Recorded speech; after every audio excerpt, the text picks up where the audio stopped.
Have you ever turned to AI or any form of AI when you are feeling low or even when you want to make an important life decision? But have you ever thought whether it is safe or actually healthy? That's exactly what we are going to explore in tonight's episode of It's About Youth.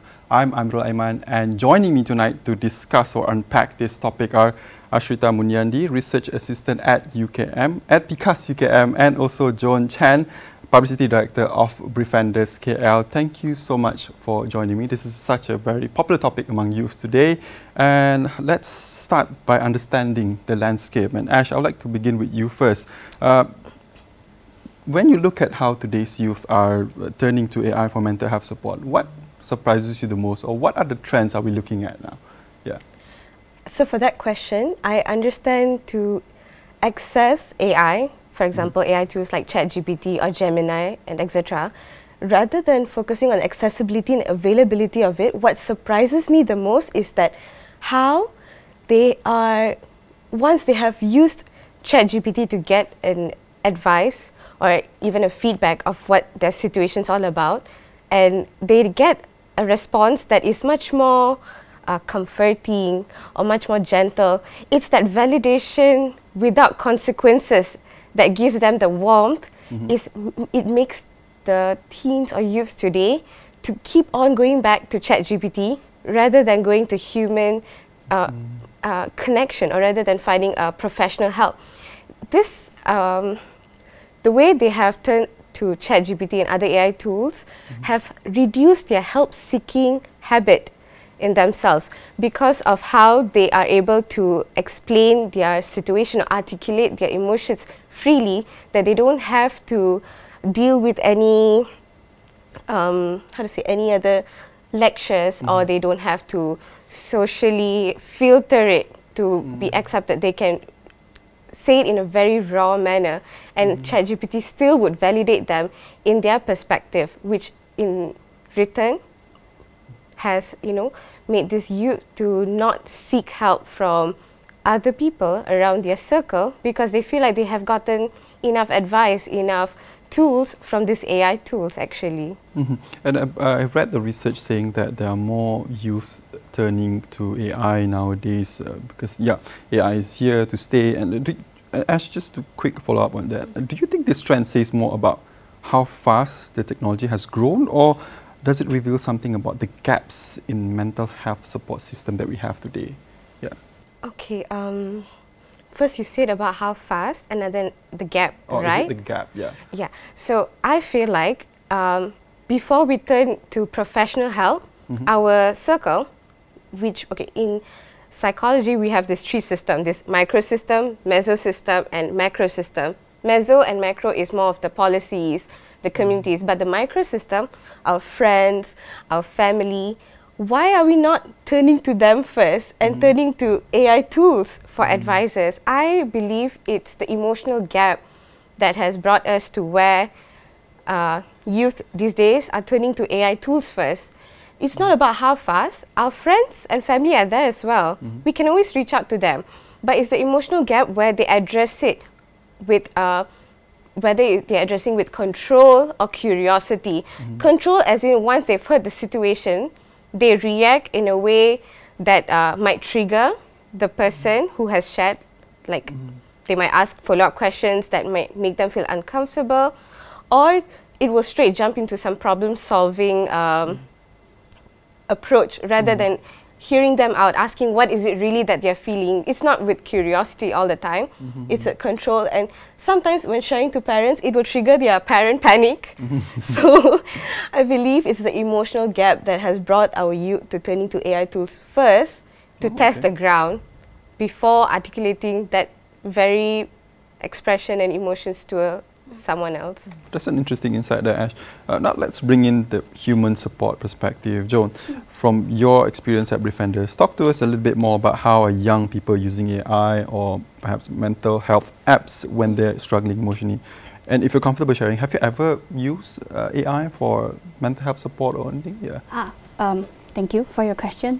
I'll answer the second one first. So, no, I have not ventured into using AI for mental health reasons. I think it's just because of what I do as well professionally, so I've not really gone there. But I definitely see the appeal and why young people are turning to AI instead of, you know, the people around them. I think like Ash mentioned, it's also emotional gap in that they just don't know or they're not able to share with the people around them. And so AI feels like a very safe space, right? It's non-judgmental. It's like whatever you say, they will reply you, and it's accessible, it's fast. You can talk to them any time of the day. So when they're looking for company in their very dark and lonely times, it's like AI is like just there for you instead of your friends or your family. And it's interesting that you said that you've never used it, and I understand that you're a clinical psychologist as well. Can you tell us why that you choose not to? Yeah, because I use it as well sometimes. I use it too. I'm not gonna lie. Yeah. I think it just never occurred to me. Okay. Yeah, that's one. And yeah, maybe, and I guess I have my resources, right? The people around me that I can talk to. So I'm using AI mostly for, you know, assignments and tasks. Like the rest of us. Yeah. Okay, that's interesting. And I'd like to, let's go back to the tech side, how this AI actually works, right? And Ash, when people say AI understand emotions, what's really happening behind the scenes? Like, how do these tools learn to pick up emotional cues, and can they really truly understand how people feel? Yeah. Okay, for that question, I am actually working at PICAS at an engineering faculty. So this is an insight that I have learned from my supervisor from the engineering faculty. So AI tools, they are structured or programmed to advise us through the data sets they have, and they call this LLM, large language model. So they have massive data sets that comes in, and they use it to fine-tune what they have learned. So what we are actually reading from ChatGPT and other AI tools is just this LLM models that has been trained, that has been given the data sets focusing on mental health conversations and whatever resources they can find related to it.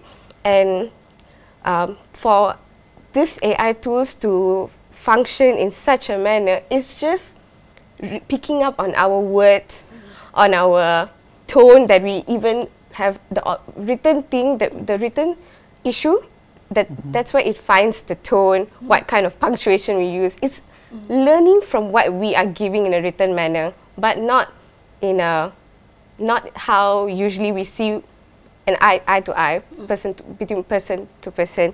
And to say that, to ask whether these AI tools can actually understand an individual, it is just picking up from what is given. It's imitating, it's mirroring what it has seen, and it's just giving you back a validation that feels or match without judgment, staying consistent in a way. So to be honest, it is just taking up from your written cues, when it has a function where it can also detect whether they are intellectualizing what they're feeling instead of like actually feeling it.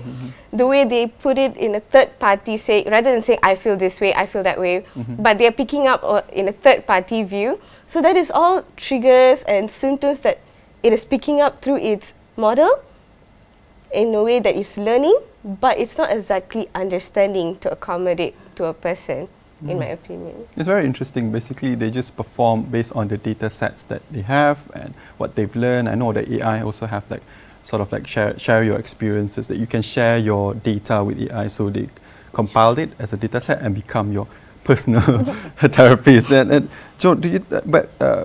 Ash mentioned before that why there's this happening, the trend, because of the emotional gap. So Joan, why do you think some young people, because the research is showing that they are turning to AI, why do you think young people are still feeling safer confiding in AI than in like friends or family or even counselors, you know, that we have today? And sometimes some of them are free.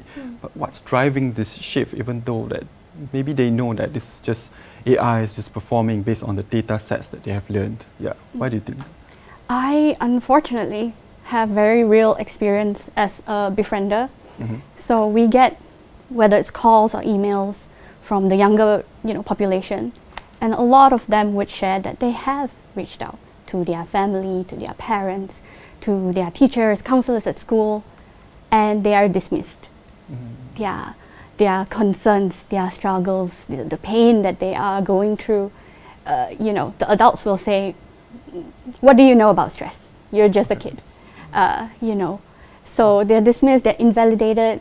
And then on the other end, maybe some of them are also feeling like, I don't want to burden the people around me. I don't want to worry, you know, my parents, because they're already working so hard. I don't want to add this onto their plate. So all these things kind of add up. And I guess the next best option is AI, because it's there. And I think sadly also, especially if they are younger, especially if they're below 18, so then if you do want to seek out the professional mental health services, like clinical psychologists, psychiatrists, and even counselors, you still need an adult to come with you. So if they don't want to do that or can't do that, or they don't have anyone to do that, then their resources are like very limited already. So AI is the next best thing. Is it because of fear of judgment or perhaps privacy as well? Because I've been hearing cases, or we've been hearing cases that perhaps in, for example, school students, like they have this kind of trust issues with their counselors. Could that be driving the cause as well? Yeah. Yes, I think I'm also very sorry to say this, but I have, you know, while I was volunteering, where they share to the teachers or their counselors or their peers, and unfortunately, like you said, yeah, there is no privacy, there is no confidentiality, so it spreads, and then you get this stereotype that, oh, whatever I say is not going to be kept confidential, it's not safe for me to do this, I'm just going to be embarrassed or ridiculed, and with social media as well nowadays, so yeah, it's not, they haven't had the best experience approaching adults. It's interesting that the drive it begins with us actually as a society. We are pushing the youth away to AI, and it seems like it's a growing trend, and AI is here going to stay and be a lot smarter. And Ash, when people say AI is learning to understand feelings, you know, I've been following Sam Altman, OpenAI chief, and say that even the word thank you itself, it requires a lot of processing, but it's very valuable to AI. But where do you think AI still struggles most when it comes to trying to read human emotions? Yeah. Okay, so when we talk about reading human emotions through text, in a written manner that we are providing through these AI tools, is the way an individual is even writing in the first place. For example, when we are trying to get our assignment done, the prompts that we put in makes a huge difference to the quality of what it's going to give you back, the essay is going to give you back. And sometimes not every individual is capable of articulating it in a very extensive or elaborative manner. And for us Malaysian, when looking into Malaysian context, we are not, we have very much, we are in a different world. We have a very diverse context, and we cannot play up to the Western's context, the Western's algorithm. So in terms of reading our own emotional gaps that we are trying to present to AI tools, it's unable to take up our, it's unable to understand our cultural norms, what may be severe to us, or what may be severe to us could be considered normal, or it could be misread. So in terms of the AI tools that we have right now, and and relating it with Malaysian context, it does not have the sources ready to read what Malaysian youth are facing. It has not enough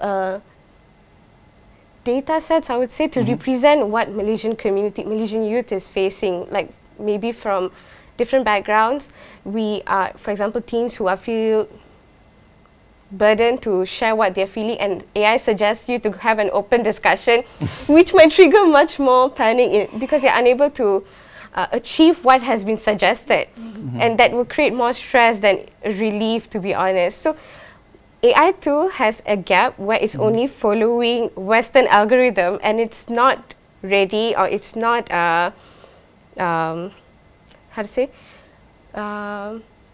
it's not being able to be utilized by populations from other other nations, other countries. It's very underrepresentative, and we're going to AI tools with a Malaysian heart, but then expecting to get a Western algorithm to provide solutions. Yeah, I feel like that's the gap that we still have to fill in order to even turn back to AI tools for emotional assistance. Yeah, and just to follow up on that, like nowadays that I think some youth are also trying to self-diagnose them.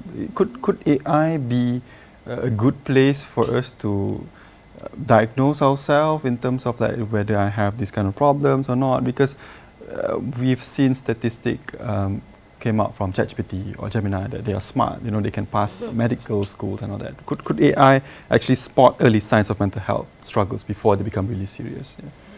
Okay, as mentioned, AI tools are able to predict, but it does not have the empathy that I would say, the empathy to really read through in between the lines to give a proper diagnosis. It could give a diagnosis, but it may overlap with something else. It isn't trained live. It has to have its own massive data set to make sure it still keeps running relevant to the users. And it can be tailored to Malaysian context. You know, it has to pick up on linguistic and language differences to study how people express their distress. It has to differentiate what is acceptable emotional language in different communities, because in terms of Western community, they do have that they do have the resources to study. There are you know, authorities that are giving that kind of data set, but in terms of Malaysian context, we do not have it. So in order for it to spot early signs of mental health within our youth, it's still not at a great capacity yet, and it still needs refining. And in terms of it detecting early signs, it's actually detecting patterns. It's actually pattern recognition through our text. What we are writing down to AI is just taking up words that actually correlates with some sort of symptom. It's not even exactly reading through every emotion. It's just taking up which word is correlated to that early symptom, and then it is used to come up with a diagnosis. And sometimes, when I mentioned that I've used before, it's been quite a long time since I used, and it kind of glitched on in my case. I felt in a different way, but the words I used, it misinterpreted in a different way because of how it correlates with its symptoms that's already in its it's in its program. So for AI to help spot early signs of mental health, it has to have proper knowledge or resources of what kind of emotional language that is acceptable, what kind of word is used to correlate with early sign symptom, and it shouldn't be to give an advice or diagnosis. It should just give a guidance in maybe you can try to do reflection or go to do not suggest diagnosis, but just straight away lead them to professional help. So from what I'm getting from you is that AI does play a part a bit in terms of like a bit of the support from AI for them to lead them to a clinical psychologist per se. Now that brings me to you, Joan. Where do you think AI support should stop and human support should start instead? And talk to us a bit more. What worries you the most about when youth are relying so heavily on AI in today's world? Yeah. I guess I'll start with the first, is that where does it start? Where does it stop? So I agree that, sometimes we don't know who to go to ask the questions that we have. So we go to AI, and AI is a great place because, data set. You get all the information, and then they give you some answer. Okay, maybe this is that, which is great. So then you'll know where to go from there. But I would say it has to stop at the point where the humans need to intervene already. Like you need the human touch, you need the human connection, and that is when, okay, you're really struggling. You need to see someone.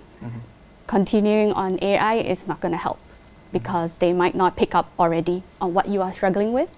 And I also wanted to add something interesting. So I think recently, like OpenAI did like finesse their mental health stuff, you know. So we've been getting a lot of callers referred from ChatGPT.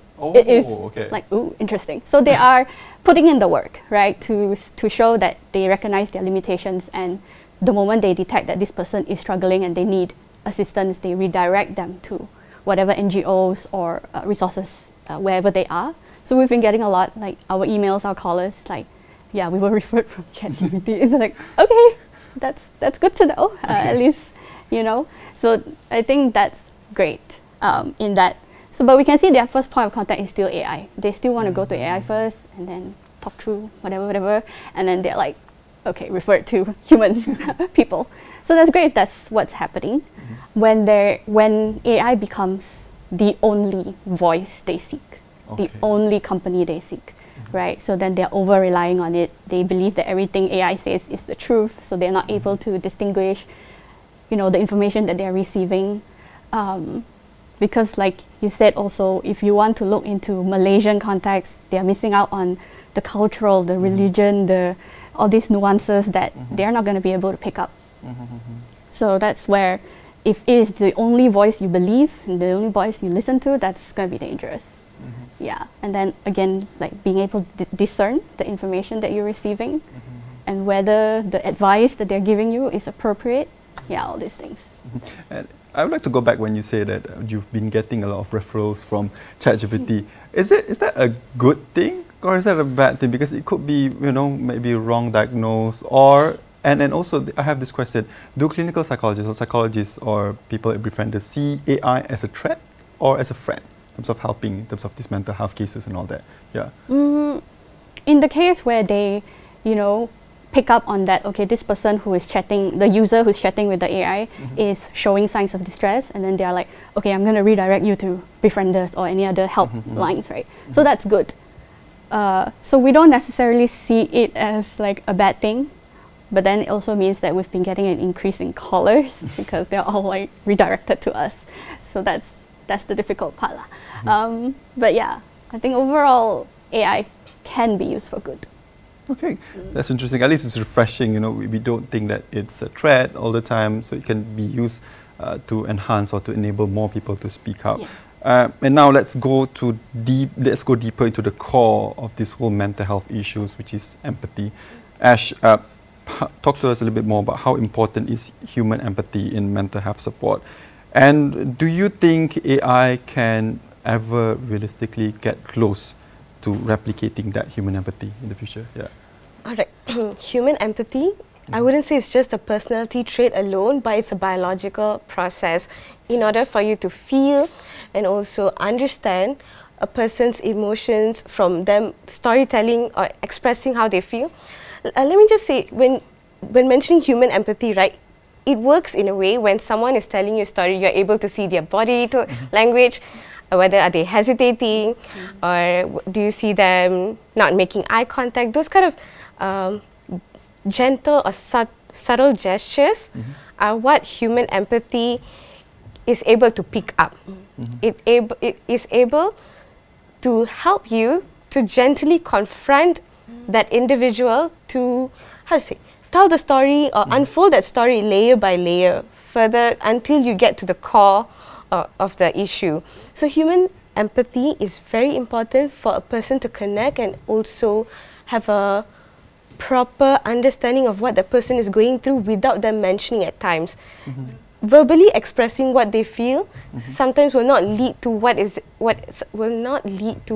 are they exactly talking about, but it's just the way their body how to say, move and how their body gesture is. Like those subtle emotional cues are what it takes to further understand how to help this person. And when talking about how AI will replicate human empathy, it is able to simulate. As mentioned, AI tools is just only getting to know that person through their words. They don't get to see whether have they hesitated to text that word or how long have they stopped to text that next line. They don't pick up on that. They only pick up on what they have been received from that individual themselves. So it can simulate empathy through the written cues, the tone, the pacing of pacing of the words and such, the way they have represented themselves in that issue, but it is not able to get close to what we have in terms of human empathy. So in this case, AI can be just used as a screening tool in order to recognize what that person has. Maybe the person can just, try to get basic ideas of what they're going through, but it cannot get close to human empathy. Predictability is not connection, which is what AI tool is providing, the predictability and giving advices and comfort. They are not programmed to confront them because it could escalate risk. Therefore, realistically speaking, AI tools will not get close to what human professional help can provide, but it's just a screening tool that can be used to redirect them to who they should seek help from. Great. And we're running out of time, but I think this is a very important question as well. I'm going to direct this to Joan. What should young people be mindful when they are turning to AI for assurance? What do they need to keep in mind when they do this? Yeah. I would say firstly to understand that AI is just a tool. It's just a thing you use to achieve something, and that it can only do so much. And so how can we use it, smartly? How can we use it in a way that benefits us? Yeah, and then I would say the second thing, of course, is like knowing how to discern. I think, as I've mentioned, how to discern the information that we receive, whether this works for us, whether this is just the data set, coming up with something based on whatever words they picked up from what we tell them. I also wanted to add, because at Befrienders, we also do emails. So instead of people calling to the helpline, we also receive emails. And so that is a very similar vibe, to chat, in that they are right. We are also human. We are also just interpreting what they're going through the emails that they send to us. And so that's been very fascinating to me, because it's like, sometimes people also, they are also worried that, is it the people replying them is AI? So that I'm like, okay, how do I give that human touch in my response, So like human empathy, we're saying, it can never replace, like, when I reply to those emails, it can never replace the experience I have as a human relating to another human. It can never replace the understanding I have of the cultural context they're in, the religious, the environmental context they're in, because these are things I as a human can pick up, and that I don't think AI could. So yeah, so it's been fascinating seeing how people might worry that AI is replying them on the emails. So I'm like, how can I sound more human? Should I have more typos or something? So it's been very interesting. Okay, that's a great way to end this show. And thank you so much, Ash and Joan, for sharing your insights. A very important topic. And for the youth out there, or anyone, if you're struggling, please make sure to be mindful when you use AI or any chatbots, and know that there are a lot of psychologists and such as Befrienders as well out there to help you. I guess that's all the time that we have for tonight's episode in It's About Youth. I'm Abdul Aiman. Thank you for watching. Good night.